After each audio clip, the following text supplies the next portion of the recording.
اعوذ باللہ من الشیطان الرجیم بسم اللہ الرحمن الرحیم۔ السلام علیکم، میں ہوں تفسیر پوائنٹس۔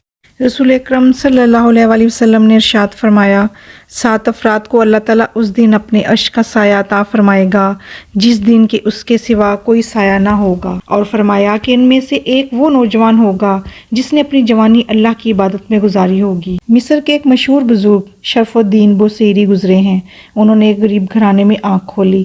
جیسا کہ والدین بچوں کو اسکول مدرسوں میں تعلیم دلواتے ہیں، اسی طرح انہوں نے بھی مدرسے میں تعلیم حاصل کی۔ جلدی انہوں نے قرآن پاک حفظ کر لیا۔ اس کے بعد والد صاحب کی خواہش تھی کہ آپ اب کچھ کام کاج کریں تاکہ گھر کی غربت دور ہو، لیکن وہ آگے مزید تعلیم حاصل کرنا چاہتے تھے۔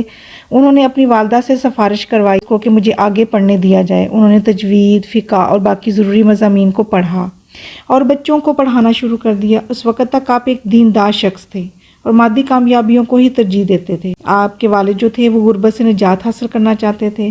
آپ میں شاعری کا وصف آپ کو اللہ تعالیٰ کی طرف سے ودیت کیا گیا تھا۔ آپ نے بادشاہوں کی شان میں قصیدے لکھنے شروع کیے، نئے نئے شعر پڑھنے شروع کیے، پھر انہوں نے درس و تدریس سے بھی منسلک ہو گئے۔ اسی طرح آپ باہر کہیں جا رہے تھے تو ایک شخص نے آپ کو روک کے کہا کہ آپ کے خواب میں کبھی حضرت محمد مصطفیٰ صلی اللہ علیہ وآلہ وسلم کی زیارت ہوئی؟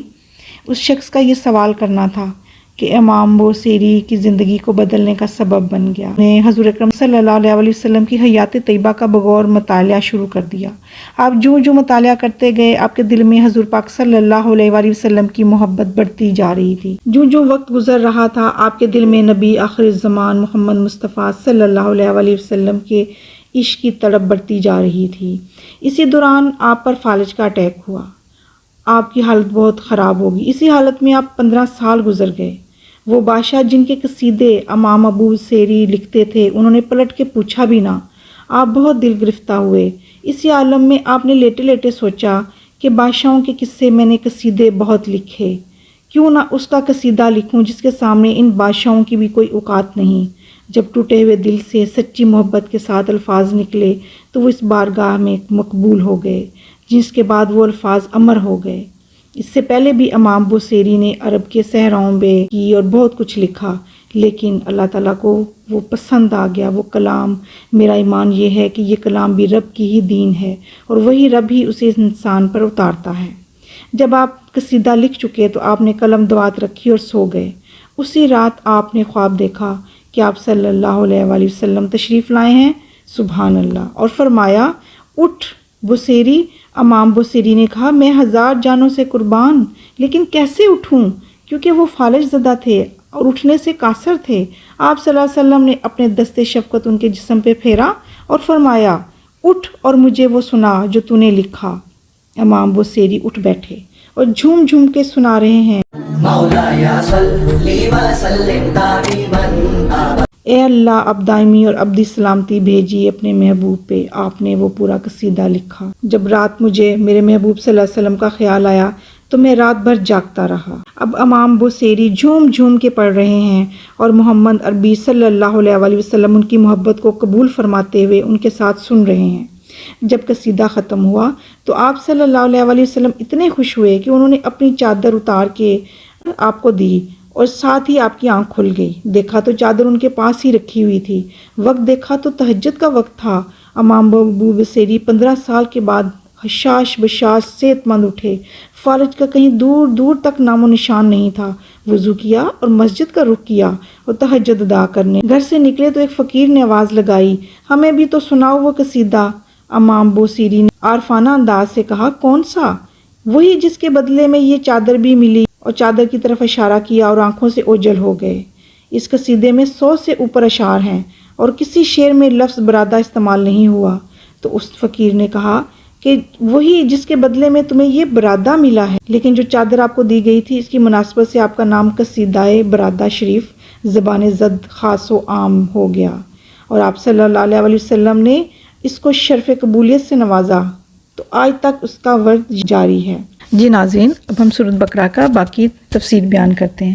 آیت نمبر 8 کا پہلا حصہ ہے، یخادعون اللہ والذین آمنوا، وہ اللہ اور لوگوں کے ساتھ جو ایمان لائے ہیں دھوکہ بازی کر رہے ہیں۔ قرآن مجید کہتا ہے کہ ایسے لوگ صرف مومنین ہی کو نہیں بلکہ اللہ کو بھی دھوکہ دینے کی کوشش کرتے ہیں۔ جیسی دوسری آیات میں ایک عظیم حقیقت کھل کر ہمارے سامنے آتی ہے، یہ اللہ تعالیٰ کا ایک عظیم الشان فضل و کرم ہے کہ قرآن کریم میں بار بار اور تاکید و تکرار اس کا اظہار ہوا ہے، اور اسی میں دراصل بندہ مومن اور اللہ تعالیٰ کے درمیان قائم ربط و تعلق کا راز پنہاں ہے۔ یعنی اللہ تعالیٰ مومنین کے محاذ کو خود اپنا محاذ قرار دیتا ہے، ان کے معاملات اور حالات کو خود اپنے معاملات اور حالات قرار دیتا ہے۔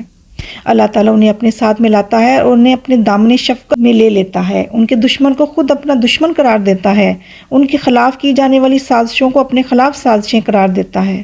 یہ اس کی انتہائی شاہانہ کرم نوازی اور عزت افزائی ہے کہ جس نے مومنین کی قدر و منزل اپنے انتہائی عروج تک جا پہنچی ہے، جس سے اس بات کی تصدیق ہوتی ہے کہ اس کائنات میں ایمان باللہ ایک عظیم ترین حقیقت ہے جس سے دل مومن میں ثبات و طمانینت کے سرچشمے پھوٹتے ہیں۔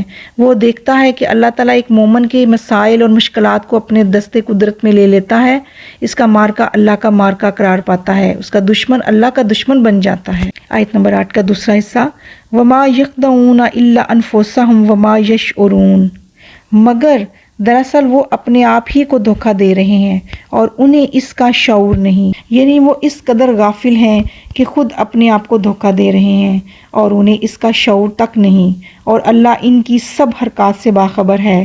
رہے مومنین تو وہ براہ راست اللہ تعالیٰ کی حفاظت میں ہیں، اور یہ لوگ اپنے مکر و فریب میں خود ہی پھنستے جا رہے ہیں اور اپنے آپ کو برائی اور گناہوں سے ملوث کر رہے ہیں، اور یہ سمجھتے ہیں کہ روش نفاق اختیار کر کے انہوں نے بہت نفع بخش سودا کیا ہے، اس سے انہیں کافی فائدہ حاصل ہوا ہے، لیکن اس طرح وہ مومنین کی سوسائٹی میں اعلان کفر جیسے مشکل کام سے بھی بچ گئے اور مومنین کے ساتھ نئے معاشرے کے مفادات بھی انہوں نے سمیٹ لیے، حالانکہ جس کفر کو وہ اپنے دل میں چھپا رہے ہیں وہ انہیں ہلاکت کے گڑھے کی طرف لے جا رہا ہے۔ آیت نمبر 9 کا پہلا حصہ، فی قلوبہم مرض، ان کے دلوں میں بیماری ہے، ان کے دلوں کو یہ روگ لگ گیا ہے، دماغوں پر یہ آفت آن پڑی ہے اور یہ انہیں حق کی رائے مستقیم پر چلنے نہیں دیتی۔ اس کی وجہ سے وہ پھر اس بات کے مستحق ہو جاتے ہیں کہ اللہ تعالیٰ کا قانون قدرت ان کی اس روگ کو اور زیادہ کر دے۔ آیت کا دوسرا حصہ، فزادہم اللہ مرضا، ان کی اس بیماری کو اللہ نے اور بڑھا دیا۔ ظاہر ہے کہ ایک بیماری دوسری کو جنم دیتی ہے۔ گمراہی ابتدا میں نہایت معمولی ہوتی ہے، یوں ہی اس کے خطوط و حدود آگے بڑھتے ہیں، اس کا زاویہ وسیع تر ہوتا جاتا ہے۔ یہ اللہ کا قانون ہے کہ وہ ہر جگہ جاری و ساری ہے۔ آیت کا تیسرا حصہ، وَلَهُمْ عَذَابٌ عَلِيمٌ بِمَا كَانُوا يَكْذِبُونَ، یہ جھوٹ بولتے ہیں اور اس کی پاداش میں ان کے لیے دردناک عذاب ہے۔ ان کی اہم صفات میں سے یہ دوسری صفت ہے، بالخصوص ان لوگوں کی جو ان میں سرکردہ تھے، ہجرت رسول صلی اللہ علیہ وآلہ وسلم سے قبل اپنی قوم اور قبیلے میں سرداری کے منصب پر فائز تھے۔ مثلاً عبداللہ بن ابی ابن سلول، ان کی خصوصیت یہ تھی کہ وہ مومنین کے خلاف دل میں گہرا کینہ رکھتے تھے اور ہر فتنہ و فساد برپا کرتے تھے۔ جی ناظرین، یہاں پر تفسیر مکمل ہوئی آیت نمبر 8 اور آیت نمبر 9 کی۔ اس کے بعد ہم اللہ تعالیٰ سے دعا کرتے ہیں کہ اللہ تعالیٰ ہمیں قرآن پاک کو پڑھنے، سمجھنے اور اس پر عمل کرنے کی توفیق عطا فرمائے، آمین۔ اجازت دیجیے، اللہ حافظ۔